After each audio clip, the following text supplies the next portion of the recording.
Oi, eu sou Marcelo e eu vou explicar sobre modelagem computacional no estudo de tráfego de veículos em vias unidimensionais. Então, o porquê da relevância, desse estudo?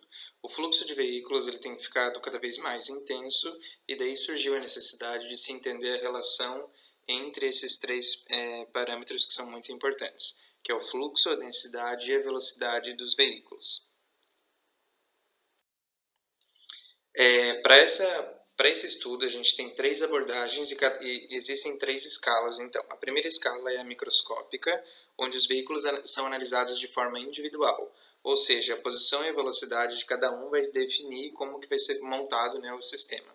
O modelo é feito com equações diferenciais ordinárias e a solução ela fornece condições do fluxo na estrada.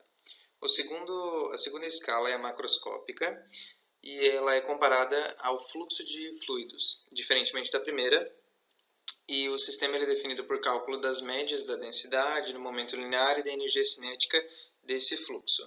Ele é baseado na teoria dinâmica dos fluidos e ele é calculado então com equações diferenciais. Já o terceiro é o mesoscópico, e a posição e velocidade dos veículos ela vai ser dada então pela probabilidade do estado microscópico como uma variável aleatória, diferente do segundo, e o sistema ele é feito com equações íntegro diferenciais parecidas com as equações de Boltzmann.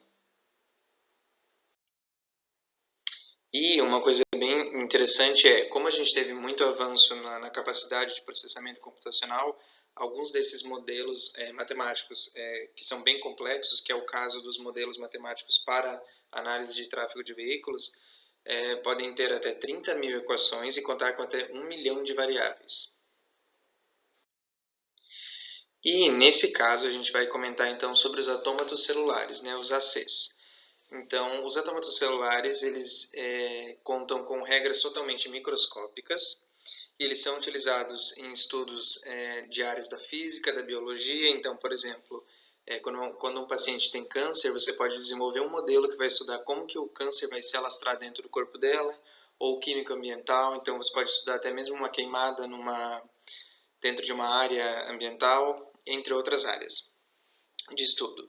Ele é um sistema matemático discreto, onde o tempo e o espaço vão ser discretizados. Então, eles não vão mais ser tratados como dados variáveis contínuas. E as funções, ele conta com funções determinísticas e probabilísticas. Então, o uso de autômatos celulares para o tráfego de veículos. Considera-se então uma pista como uma malha unidimensional e divide-se ela em células discretas, como o exemplo dessa régua que eu mostrei aqui na figura. Portanto, o modelo vai considerar o comprimento do veículo, a velocidade com que ele está se deslocando nessa pista unidimensional, unidirecional também, ou seja, quantas células ele vai avançar a cada espaço de tempo, sendo que esse tempo ele é medido em unidades discretas também. O modelo deve então começar a analisar as variáveis interferentes. As principais vão ser a aceleração do veículo, a aleatoriedade dele, então ele não necessariamente vai ter apenas uma direção contínua, a frenagem dele e a atualização da posição. Ele deve compreender ainda o tamanho da pista, o número de veículos que está nesse fluxo, o comprimento de cada veículo, porque ele pode variar, então pode ser uma moto, um carro, um caminhão, e a probabilidade de cada motorista alterar a sua velocidade. É por isso que a gente tem que construir um sistema robusto, porque ele vai ter que simular todas as opções possíveis da probabilidade de cada motorista de cada veículo. Então, quanto maior é o meu tráfego de veículos, mais complexo e maior o número de iterações eu vou ter que fazer para que eu compreenda todas as possibilidades as probabilidades de alteração de velocidade de cada veículo.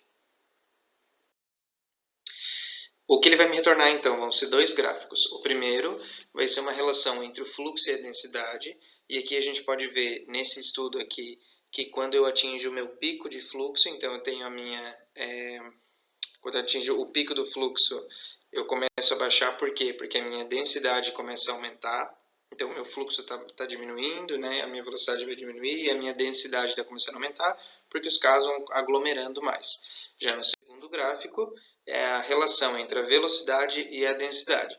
Quando eu estou na minha velocidade máxima, então a minha densidade é a mínima, justamente porque eu tenho um fluxo melhor. Assim que eu atinjo a minha densidade máxima, ou seja, os carros estão mais aglomerados, eu tenho a menor velocidade possível. Depois de fazer todas essas simulações e entender como que esse tráfego funciona, e essa é a utilização então da minha modelagem e simulação computacional, eu entendo então que esse método de estudo, que é o uso dos autômatos celulares, ele é sim um método muito eficaz.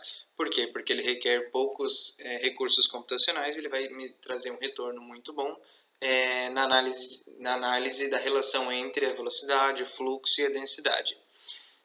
Eu trouxe essa imagem durante a apresentação do quadriculado justamente porque essa é a ideia principal do uso dos autômatos celulares. Então, ele vai pegar as duas principais variáveis que eu tenho nesse sistema, que vai ser o tempo e o espaço, e ele vai discretizar isso. É por isso que ele simplifica esse problema, ele consegue simular muitas probabilidades e me trazer um resultado bem mais concreto.